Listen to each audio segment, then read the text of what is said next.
Life is pain. You know how many times I wanted to just give up? How many times I've thought about ending it? Life is hard. Easy, it's not an option. But it's worth fighting. It's worth believing. It's worth giving yourself a chance. It's worth mustering yourself up, standing up inside yourself. It's worth fighting relentlessly, never giving up. It's worth fighting a good fight. It's worth being around motivated, positive people. It's worth being up-tempo. It's easy to have faith and feel good when you're feeling good and you have no pain and your bills are paid and you got a clean bill of health from the doctor. It's easy to be motivated then. But when that's not the situation, it's hard. When you look in the mirror and you don't see the person that you once saw. It's hard. I know it's hard, but do it hard.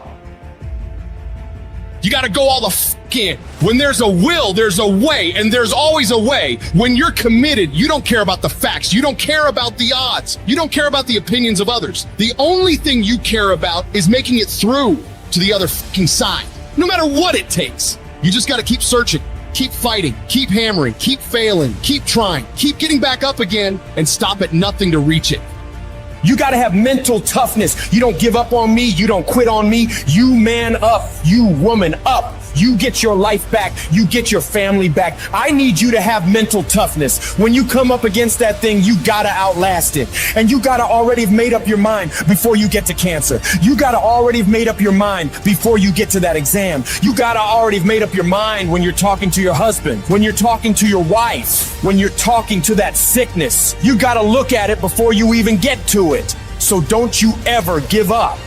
You get to make a choice. Is failure going to break you, or is failure going to make you? You get to decide. Failure doesn't. It's okay to fall. It's okay to cry. It's okay to go home.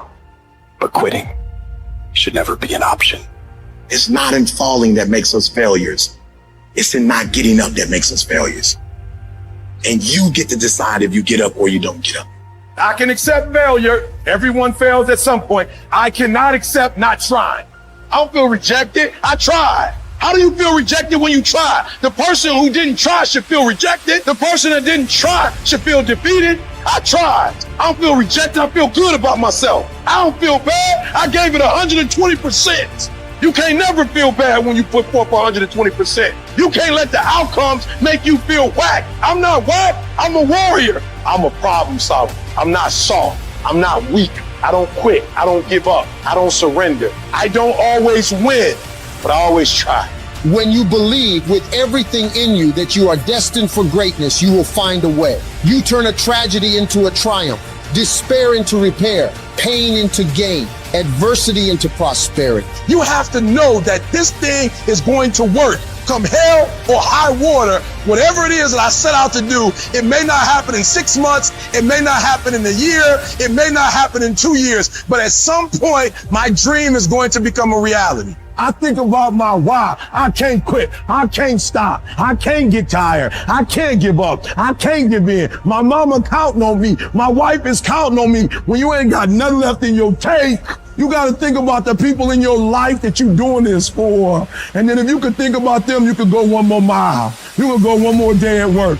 You keep going. You keep studying. You keep writing. You keep singing. You keep rapping. You keep boxing. You keep fighting. You keep dribbling. You just keep on keeping on. And if you persevere, every storm that's come, it will pass. Do you know abundance is our birthright? Abundance is our birthright, and everywhere you look, you see abundance. Everywhere you look. There's an abundance of leaves on the trees. There's an abundance of snow in the ground. There's an abundance of water in the universe. There's an abundance everywhere you go, and you and I have the ability to create an abundance. Now you take nothing with you, you'll never own anything. You arrive with nothing, you're going to leave the same way. It's like somebody said, you come in with no hair and no teeth, no money, that's the way you leave.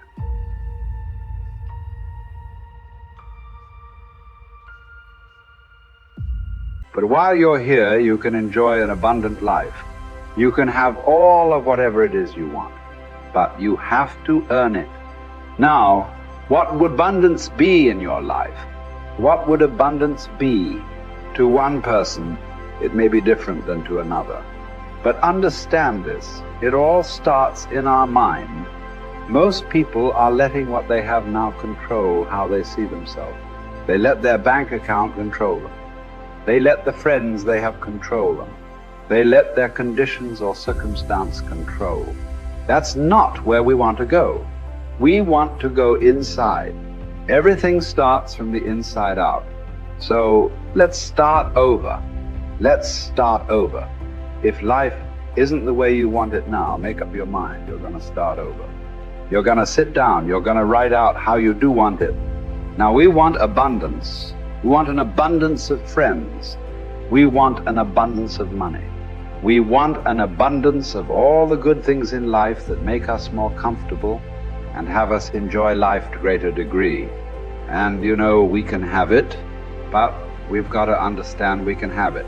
We've got to understand that we have infinite potential locked up within us. We've got a marvelous mind. We can think anything we want. You know, Viktor Frankl spent the war years in a concentration camp. And he said, regardless of the intellectual or physical abuse he was subjected to, no one could cause him to think something he didn't want to think. All the great leaders, all down through history, they have been complete, unanimous agreement. We become what we think about. Well, don't think lack and limitation. Think abundance in whatever you want. See yourself with plenty, with abundance. Hold the image and then just think, how can I get this?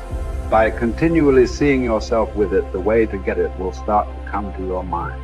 You will attract whatever you need because you're getting on an abundant frequency, and it'll all start coming into your life. As you move towards it, it'll come towards you. Abundance, it's your birthright. You've got to decide on it. Enjoy it. You know, if you can survive the temporary pain in your life, and all pain is temporary, if you can survive the temporary, on the other side of temporary pain, you meet another version of yourself, another insight about yourself. And that's why it's so important to grow as a person, because the more we grow and become a new person, we can help those that used to be like us. And that's why you and I are so addicted to growing and learning, and we're curious, because if you used to be a broken person and you no longer are quite as broken, you can help broken people. If you used to be broke financially and you no longer are, you can help people. Whatever you do for a living, at one time you didn't know about it and now you do. You can help those who need to know about it. And so you're immensely qualified if you understand the power of doing one more. 95% of people have an operating system in their mind where they operate out of history and memory. 5% of humans operate out of vision and imagination. So the reason we're so much happier, I believe, when we're children is we have no history and memory. So we operate out of imagination and dreams and vision. But at some age, some people it's 5 years old, some it's 8, some it's 18, some it's 28, they create a history. And that history then becomes the operating system. So even if they take on a new behavior or tactic, they're operating out of a pattern of thought and belief that's historic and memory-based. And so the number one thing I would say is begin to operate out of your imagination again, out of your vision again. Create from that place. If you create from that place, now you're not tied to the result in that moment. You're giving yourself space to imagine and create something new in your life. You're the product of who you hang around. How do I know if they serve me or not? Here's one way to just deduce this, because they could be beautiful people who care about you, and they might even support you. But when you're with them, what are you ever have those friends you're with them, you're like, you remember when, you remember that party, remember that thing? Yeah. And if your friends are constantly bringing you to the filtration system of memory and history all the time, think this through. How often are those friends saying, hey, what are you working on now? Where are you going? What's your vision? What do you want to create? And maybe that sounds hokey, but you and I have both our friends have the most amazing histories, and you can't get them to talk about them. No. You have to work, because what are they still doing? Yeah. They're talking about now and where they're going. Yeah. Their viewpoint in their life is being present and having a vision for the future. Yeah. A formula for misery, a formula for lack of creativity, lack of productivity, is constantly being history and memory. Even if it's good, it doesn't serve us. And for most of us, it's not good. And we keep living from it or trying to move away from it. Create a new future. Don't move away from the past. Create a brilliant, imaginative, curious, vibrant vision for your life. Love for something is in the present moment also, right? Love is not just for the past. And it's funny how important one day is, man. When my dad got sick, my dad got cancer. When he first got sick, he goes, hey, my dad was a dude. He goes, look, I'll fight this one time.